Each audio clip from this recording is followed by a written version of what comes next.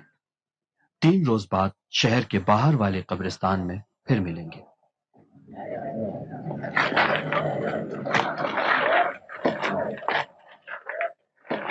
آپ ان کاموں سے لوگوں کو عیسائی مذہب کی تعلیمات کے خلاف بھڑکا رہے ہیں اور ان لوگوں کی جانیں بھی آپ خطرے میں ڈال رہے ہیں۔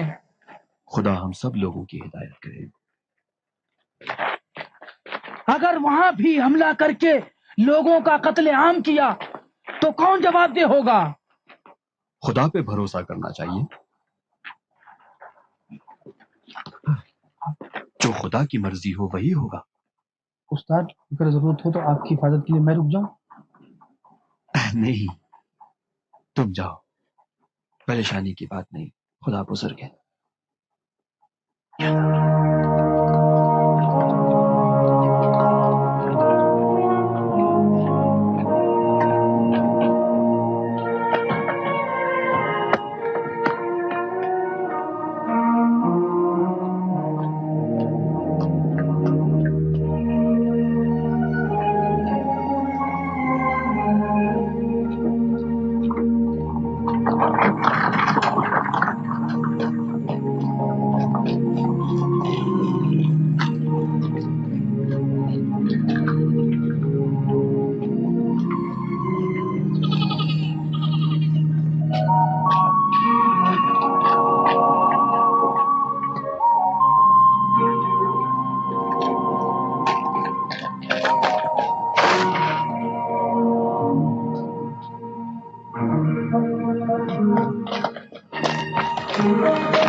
تو یہاں کیا جاسوسی کر رہا ہے؟ ادھر سے گزر رہا ہوں، بلا وجہ۔ دوبارہ تجھے اگر یہاں دیکھ لیا تو زندہ جلا دوں گا، بھاگ جا۔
کیا خبر ہے میتھیو؟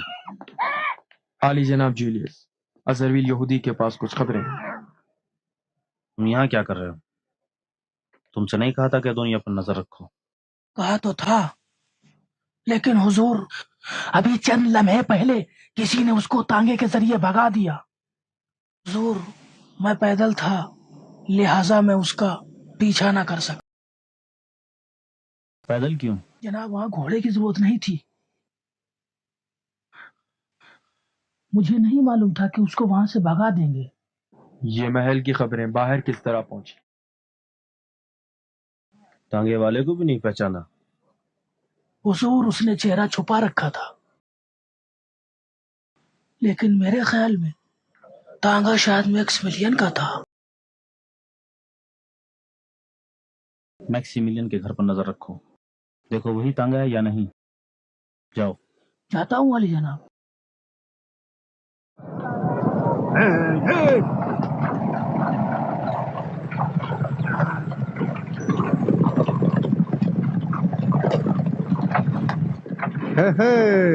غروب سے پہلے مجھے گھر لوٹنا ہے. آپ پریشان نہ ہو, ابھی بہت وقت ہے. معاف کیجیے علی جناب, کیا ایک سوال پوچھ سکتا ہوں؟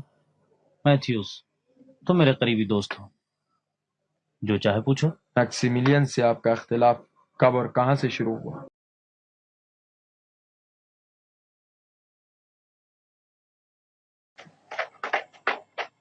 چونکہ تم پر بھروسہ اس لیے بتاتا ہوں. میں برسوں سے ہیلن کو چاہتا تھا, اور یہ بات دقیانوس بھی جانتا تھا, لیکن میکسیملین کے آنے پر دقیانوس نے اپنی بیٹی اس کے حوالے کر دی. میں نے اسی دن سے فیصلہ کیا کہ ثابت کروں میکسیملین ہیلن کے قابل نہیں ہے, وہ غدار سے زیادہ کچھ نہیں, اور ثابت کروں گا. میں نے اس کے خلاف ثبوت فراہم کیے ہیں کہ جن کی اطلاع دقیانوس کو دوں گا,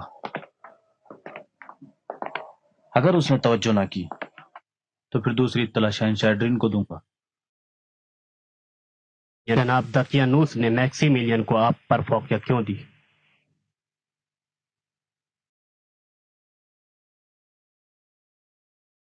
پھر یہ بات آ جاتی ہے روم میں ہم سب کے اثر و رسوخ پر.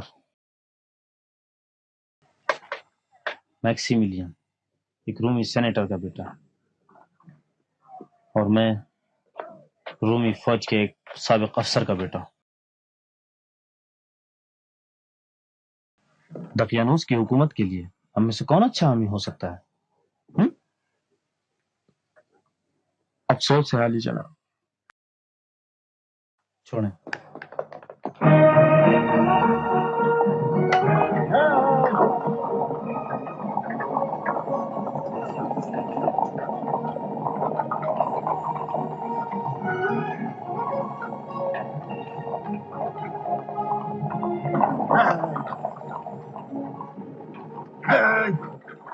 ہم کہاں جا رہے ہیں گیلس؟ آپ کچھ عرصے کے لیے شہر سے دور رہیں. جنگل میں چھپنے کی جگہ بہت ہے. آپ چند دنوں کے لیے چھپ جائیں تاکہ امن و امان ہو جائے, اور اس طرح رومی آپ سے غافل ہو جائیں. میں ہر روز آپ کے لیے کھانا لاتا رہوں گا. نہیں, میں اکیلا نہیں ہوں, مجھے اجتماع میں پہنچنا ہے. جان کی خاطر فرض کیسے بھلا دوں؟ اجتماع اور لوگوں کو دعوت دینے میں دیر نہیں لگے گی. ابھی بہت وقت پڑا ہوا ہے. لیکن میں نے تو اپنے مومن بھائیوں کے ساتھ 3 دن کے بعد پہنچنے کا وعدہ کیا ہے.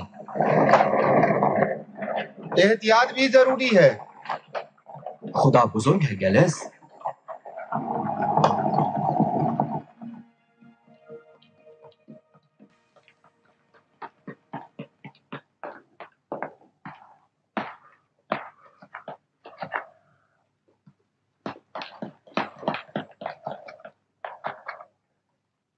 سنو, میں کیا کہنا چاہتی ہوں. کہو, میں سن رہا ہوں. نہیں سن نہیں رہے, معلوم نہیں کس دنیا میں ہو. مجھے معاف کرنا ایتھنے, شہنشاہ کی آمد کی خبر نے مجھے ہیجان زدہ کر دیا ہے. کافی ہے کہ بس ایک غلطی ہو, سب خراب ہو جائے گا. میری ساری امیدیں نقش پر آب ہو جائیں گی. کاش تم بلند پروازی کے بجائے کچھ اہم کاموں پر بھی توجہ دیتے. آتھنے, تم نہیں جانتی کہ شہنشاہ کی یہاں آمد روم میں میری حکومت کو کس قدر استحکام عطا کر سکتی ہے. اس کے علاوہ میری بہت سی یادیں تازہ ہو گئی ہیں. ایڈرین کے ساتھ کیا دن گزارے تھے, گویا ابھی کل ہی کی بات ہے. عراق و عجم کی جنگ, کتنی فخر کی بات ہے. جس وقت میں لجن کا فرماندار تھا, ایڈرین نے حکم دیا کہ فال نکالنے کے چوزوں کو باہر لائیں. فالگیر نے پھر دانا ڈالا. میرے خدا, چوزوں نے کتنے شوق سے کھایا. یہ اس بات کی علامت تھی کہ جنگ ہمارے حق میں ختم ہوگی. آتھن عظیم فتح نزدیک تھی. کس قدر مبارک فعال تھا، کس قدر مبارک فعال آتھنے. اس کے بعد ایڈرین عزم اور اطمینان کے ساتھ شہر کی جانب چند قدم بڑھا اور اونچی آواز میں پکارا، ہیں اگر اس شہر میں کوئی خدا تو میری بات سنیں. میں آپ سے چاہتا ہوں کہ شہر کے گھروں سے اور عبادت گاہوں سے دور ہو جائیں اور اس پہ خون غم برسائیں اور ہمارے نیزوں، تیروں اور تلواروں کے مقابلے ان پست لوگوں کا دفاع نہ کریں اور ہمیں اس شہر میں فتح کے ساتھ داخل ہونے دیں. فتح فتح فتح. میں نے نہیں کہا تھا کہ میری بات نہیں سنتے، اپنے ہی خوابوں میں رہتے ہو. ٹھیک ہے، چل کہو کیا کہنا چاہتی ہو. تمہارے خیال میں شہنشاہ کس کو اپنا جانشین بنائیں گے؟ مجھے نہیں پتا. تم نے کہا تھا کہ شہنشاہ سے تمہاری پرانی دوستی ہے. ایڈرین کے ساتھ میری ماضی کی یادیں میرے ذہن سے نہیں نکلتی. میں لگاتار ان دنوں کا سوچتا ہوں. میرا مطلب پرانی یادوں کو تازہ کرنا نہیں ہے. میں چاہتی ہوں کہ ہم اس دوستی سے زیادہ فائدہ اٹھا سکیں. کیا فائدہ اٹھایا جا سکتا ہے؟ ان سے کہو کہ پرانی دوستی کی خاطر اور ان کی جان بچانے کے صلے میں تم کو جانشین بنا دے.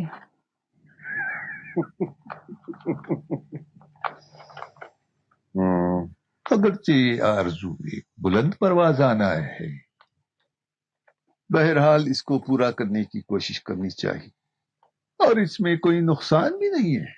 بلند پرواز کیوں؟ تمہیں اپنے لیاقت پر شک ہے یا شہنشاہ کی دوستی پر؟ کسی پر بھی نہیں. میرا شک روم کی شورا کے فیصلے پر ہے. میرا خیال ہے کہ اگر ایڈرین بھی مان جائیں تو وہ منظوری نہیں دیں گے.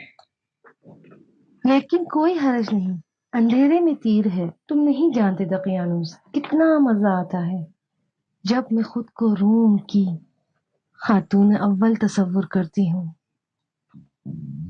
تو میری تجویز ہے کہ تم خود بھی شروع ہو جاؤ. ایڈرین کی بیوی شارون بھی آ رہی، تم اس سے دوستی کرو. بیویاں شوہروں کے فیصلے پر مؤثر کردار ادا کرتی ہیں. اگرچہ میں اس کو دیکھ نہیں سکتی، تمہاری تجویز بری نہیں. مطمئن رہو میں اس پر عمل کروں گی.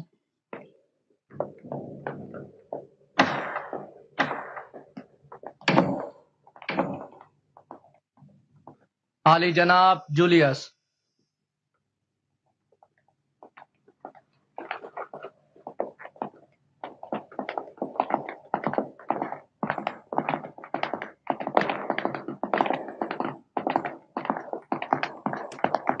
سلام ہو علی جناب دقیانوس پر. جناب جولیس، شہر کی کیا خبر؟ سب ٹھیک ہے. میری واحد پریشانی محل کے اندر سے ہے، کیونکہ اس کی خبریں باہر پہنچ جاتی ہیں.